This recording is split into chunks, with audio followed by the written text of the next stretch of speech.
Jiga Manikad po, bilang isang broadcast journalist, nakasanayan ko maging mapanuri. Kahit na sa food supplement ko, bilib ako sa MX3 dahil ito ay tested and proven na may alpha, beta at gamma mangosteen. Bukod dyan, cholesterol and fat-free. That goes well with my healthy diet and workout. May seal of quality excellence at gawa sa ISO at GMP certified na planta. MX3, dito ako bilib. Mahalagang paalala, ang MX3 capsule ay hindi gamot at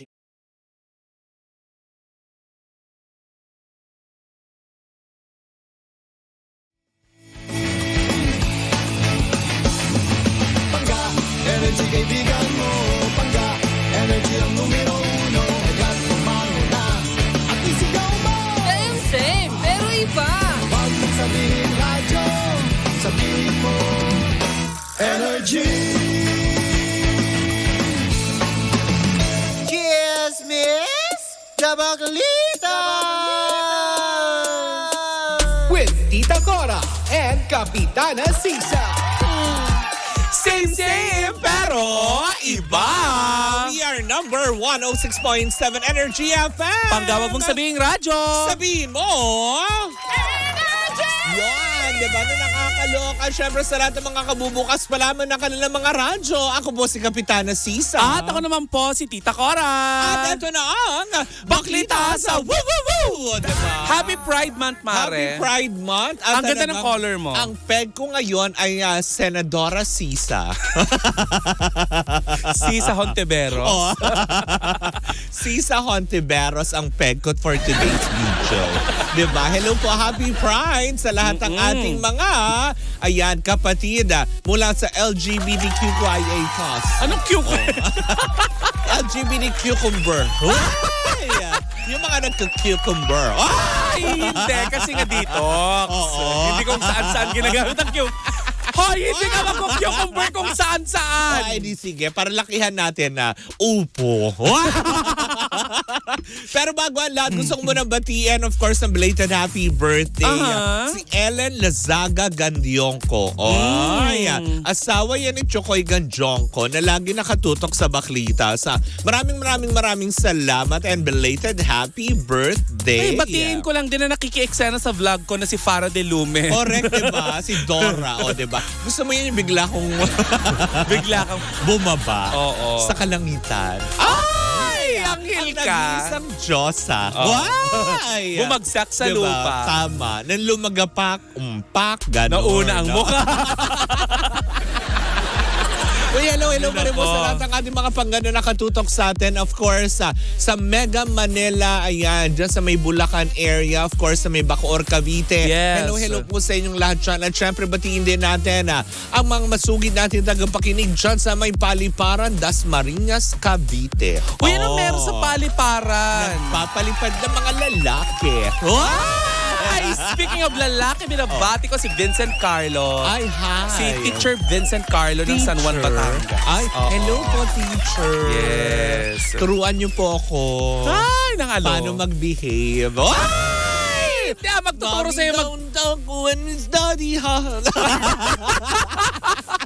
Ay, marami magtuturo sa'yo mag-behave. Sino? Si Doc, Sino? si Doc Omi. Tuturuan ka niya ng pang-behave. Ay, gusto ko yun, di ba? Na nakakaloka. Pero eto na. Alin? Mukha yatang, alam mo yun, hindi na kailangan turuan at mukha yatang nakakuha na ng leksyon sa buhay. Alin? Sino? Etong si sino? Sian Liam. Ay. Mare, nakakaloka, diba? Although wala pa namang konfirmasyon, pero marami na nagsasabi. Na Ito alin? nga kasi, diba, meron silang recently na pinromote na pelikula, yung Playtime. Diba? Mukhang na Playtime din sila, Mare. Bakit? Anong chika? Kasi nga daw, ilan sa mga... Ay, ba't naman nakaganyan ang Sian Lim? Gigil. Uy, parang Gigil siya dyan. Pogi Diba? niya doon. Ang pogi niya doon, no? Para siyang si Elijah Canlas sa Oo. itsura niyang yun. In fairness, diba? Yung batang yun. Ang yummy. Oo. Diba? Na nakakaloka. Pero yun na nga, Mare, kasi may nasagad tayong chika na ilan sa mga sinihan daw sa ilang mga malls ay unti-unti na daw tinatanggal ang Playtime. na pelikula. Bakit tinatanggal? Kasi nga daw parang wala, nalolot-lot lang. Ha? Ay, PA ni Tita Small. Oo. Nalolot-lot. Na nakaka-lure ka, mami. Bakit nalolot-lot? Wala daw nagwa-watch. Oo, di ba, ng naturang pelikula. Ay, Mari, maalala ko, nagpo-promote pa lang sila noon Oo. sa may Fisher Mall. O, di ba? Di ba na-videohan na walang Nabidyohan nga nanonood daw na hindi, dinaluhan naman daw yung naturang ano. ng monoblock chair? Oo, mas marami pa nga daw yung mga monoblock chairs kumpara sa mga taong umupo. Nakakaloka. Tapos ang nakakaloka daw, Mare, itong playtime daw, Mare, pinapalitan na daw nung pelikulang Inside Out. Ay, ang ganda naman kasi talaga ng Diba? Inside Out. Kasi Mari. nga daw, parang yung iba mga sinihan daw kasi, instead na tipong consuming kuryente. Tas, charot lang. Sayang kuryente. So, pag may bumili ng ticket.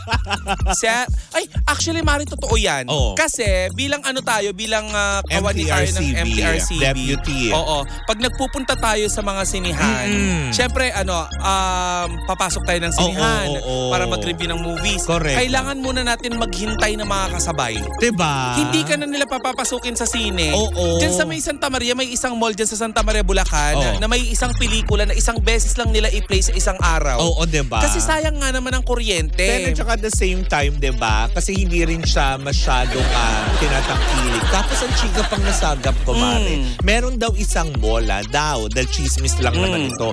Meron daw 4 na nanood. Hindi pa daw tinapos. Diba? Hala. Na nakakaloka. Nakakalungkot kung totoo man ito, hindi ba? Kasi ibig sabihin lang nito na parang Hindi tinapos yung movie. Oo, hindi na. Kasi talaga, Sayang. siguro, lang, alam mo yun, nag-popcorn lang. Nung naubos yung popcorn, tara na. Ganon. May kilala kong ganyan eh. Hindi! Yung tsaka Yung talaga. pumasok na noon sa sinehan, tapos ang ending, malakas pa yung hilik. Tapos sisisihin si King Kong. Puro kasi lagabog ng lagabog.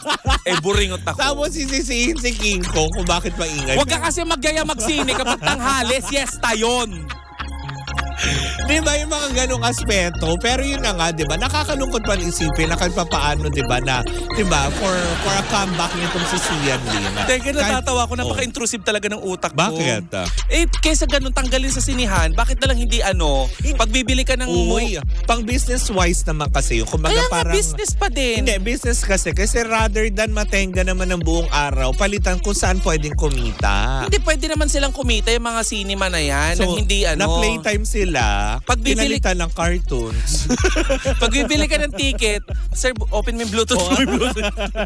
Di ba? Pinalitan ng cartoons daw. Bluetooth na lang nila. May mga ilang malls na parang tipong wala na. Talagang dinadown na nila yung pelikula. Alam mo, Mare, laliman natin ng konti ha. Kasi syempre kailangan natin i-analyze kung bakit walang nanood ng pelikula Oo. masyado ni Sian Lim. Which is yun yung mga nakakarating sa atin. Oo. Isa sa mga rason kung bakit ganun ay yung ang kaliwat kanan niyang pagsasalita Correct. tungkol sa nakaraan nila ni Kim Chu. Diba? Parang tipong kasi, diba siguro yung mga tao na imbudo, yung Oo. mga tipong ganyan, na imbing, Oo. na kasi for the project Oo. itself. Tapos, ganyan, gamitan-gamitan. Samantala si Kim hindi naman nagsasalita. Mare, ito na kayo yung sinasabi nila na epekto ng pakikipaghiwalay niya kay Kim Chu. Kasi Mare, kung matatandaan natin, may mga hanas siya mga fans ni Kim Oo. dati na hindi naman sisikat yan si Sian Lim Oo. kung hindi dahil kay Kim Chu. Kumbaga binuhat lang daw nitong si Kim Chu, itong si Sian Lim. Well, kahit naman, hindi naman siguro, no? Let's be fair to Sian, diba? Sa aspeto naman ng pagiging aktor naman niya, napatunayan din naman niya na kaya niyang umacting,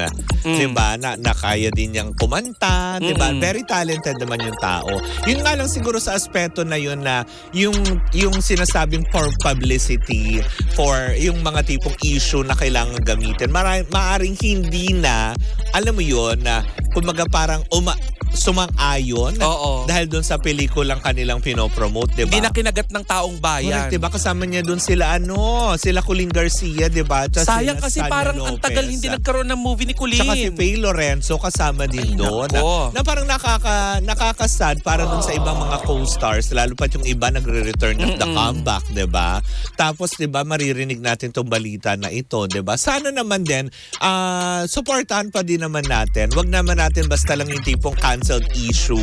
Yung mga tipong ganyan. Kasi kung may mga co-stars naman din sila na nabigyan naman nila ng justice, yung kanilang pag-arte, lalo pat sa paggawa ng proyekto, di ba? Bigyan naman natin ng chance yung iba. Uy, napag-uusapan na lang din natin si Kim Cho. Yaman din Oo. lamang napag-uusapan Correct. natin si Kim Cho. O ano? Di ba meron silang show sa Oo. sa Dubai? Oo. Ito may singit na lang din natin ha, para punong-puno tayo ngayong umaga. Di ba meron silang show sa Dubai Oo. na pre-produce yata ng TFC. Ngayon Mare, ang nakakaloka nito, itong si Paolo Abilino pala ay namigay ng tulong sa mga kababayan natin. Oo. Pero Mare, Oo. naka-news blackout ito na hindi dapat ilabas sa publiko na namigay siya ng tulong at ayuda sa mga kababayan Kaya natin. lang, may matabilang dila. Merong isang DJ sa local radio Doon ng sa Dubai. sa Dubai Oo. na matabil ang dila na So, bida-bida. Oo, bida-bida. May Jollibee na doon, di ba? Pero hindi wala sa radyo si Jollibee. Wala. Teka nga, Baka tanggalin ko nga. Nasisilaw ako. Baka pwede. Oo. Plano niyang palitan doon. Oo. As mask. Nag-live pala itong lolo mo, itong DJ na ito, Mare. Oo, sa personal YouTube channel niya. Na nakikita, Mare, yung logo mismo ng radio station. Nung kanyang Kasi nasa booth siya ng radio station. Oo. Chinikan niya dun sa live niya, Mare, na ito nga si Paolo, namigay ng ng ayuda. Oo nga daw, di ba? Parang yun din yung sinasabi na parang tipong hindi na nga publicize. Oo. Nitong si Paolo Abilino, yung mga, yun talaga dapat ang pag tumulong ka, hindi mo kailangan nakaharap ang camera, walang walang chuchu. Alam mo, I love Paolo talaga Diba? for being so helpful. Oo, diba? Hindi, ibig sabihin, napaka-generous niya sa mga tao, lalo pat sa mga kababayan natin abroad. Na alam naman natin din talaga na they're striving really hard. Pero paano naman yung mga bida-bida? Well, hindi natin malaman kung anong, yun nga, baka kasi alam mo yun, plano niya mag-branch out. Sa ibang country. Oo, diba? Sa ibang lalawigan. Tuloy sabi ng ibang netizen, napaka-cloud chaser naman itong DJ na to. Oo, diba? Na parang tuloy, diba? Hindi na nga pinasasabi mismo at ayaw na rin mismo ni Paolo na gumawa ng ingay when it comes to giving, alam mo yun, tulong. Oo, and Diba? ayuda to our fellow kababayans. Oo. Diba? Diba yung mga ganong aspeto? Kaya nga naman, diba, sa mga ganyang bagay, pag sinabi naman ng tao na wag nyo nang sabihin, wag na natin, irespeto natin. Ang tawag doon ay respeto. Correct, diba? Hindi yung- Maliit na bagay na pwede naman nating ibigay sa lahat pero pinipili natin yung sarili nating kapakanan. Correct, diba? Actually, binili na naman ni Paolo Abilino yung mga tao doon na wag na natin itong kumaga parang madlang people, ganyan. Eto, syempre, for the cloud chase, for the content, diba? So, sinira mo lang din yung tiwala ng tao. Correct. Diba? Hindi naman natin kailangan ba lagi pag may tulong, kailangan may camera? Parang tuloy Mare, sa Oo. ginawa nung DJ, parang ayaw na makipag-usap ni Paolo Abilino. Diba? Parang wala na siyang plano tuloy. Imbis na maganda sana yung, alam mo yun, harmonious Diba? yung kanilang- Kung hindi siguro chinika ito, malamang bumabalik-balik doon si Paolo para tumulong ulit. Diba? Kaya lang. Ang galing, no? So, yung pinamigay niya ay galing kaya sa talent fee niya? Malamang, 'di ba? Ang Kasi galing. para hindi naman niya para hindi na niya kailangan pang i-highlight na tumutulong siya. At hindi niya kailangan pagsigawan sa mundo. Kaya lang talaga may mga matatabi lang dila na alam mo yun, kinalungkot lang din sa parte ni Paulo na 'di ba? Sabi ko wag na eh. Di ba yung mga ganong aspeto? Ganon, kapag tutulong ka, hindi mo kino-content. Correct, diba? Ros Martan. Oh. Ay, hindi, sorry. Sorry. Ano ka ba? Gusto lang naman magbenta ng sabon ng ali. Oo. Saka i-promote yung Hayaan mo na. Pares ng Grata. Eme. But anyways, diba? Sana naman din, hindi ba? Doon sa mga pangga natin na patuloy na nagsispread ng hate campaigns kung si Ian Lim, tigil na po natin. Kasi Oo. hindi lang naman din po siya naapektuhan eh. Katulad niyan, diba? Naapektuhan din yung ibang mga co-stars niya doon sa nasabing pelikula na Playtime na naapektuhan ng galit ninyo na dahil lamang sa, alam mo yun, personal ninyong, alam mo yun, atake kay Sia, nakakaloka. Pero to Kim Chu, sana ay mas marami pang proyekto para sa kanya. Diba? More blessings. Natutuwa ako. Concentrate at focus na lang siguro sa work. Ano? Diba? Hindi naman na natin kailangan pang maggamitan. Tsaka malaki ang paghanga ko sa mga babaeng bumabangon pagkatapos ng break. Oh, yan taray. Sabi nga nila, ang babaeng hindi basta natutumba ay dating konduktora. Oh. Di ako magpapasalo. Ano? Ang bahay na malinis, Oo. may nanay na masungit. Tama. Hindi lang nanay. Tsahin. Matandang dalaga. Hindi naman kaya. Hindi lang tsahin. Ano? Lola. Nakakaloka. But anyways, makapagayan muna ang ating mga nasagap na chika for today's video. Sa aming pagbabalik isang marigabong chikahan na naman ang daladala ng dalawang bakla. Yes. Muli po ako po si Kapitana Sisa. Ano? Ako naman po si Raisa. Wow! Raisa Hontiveros. Charing. Hindi. Ako po yung Tita Cora. At kami pa rin ang Baklita sa Woo Woo Woo! And we are still Same, pero iba. Tuloy-tuloy pa rin po ang ating tugtugan. Siyempre, dito po lamang yan sa number 106.7 Energy FM. Pag gawag mong sabihing radyo. Sabihin mo...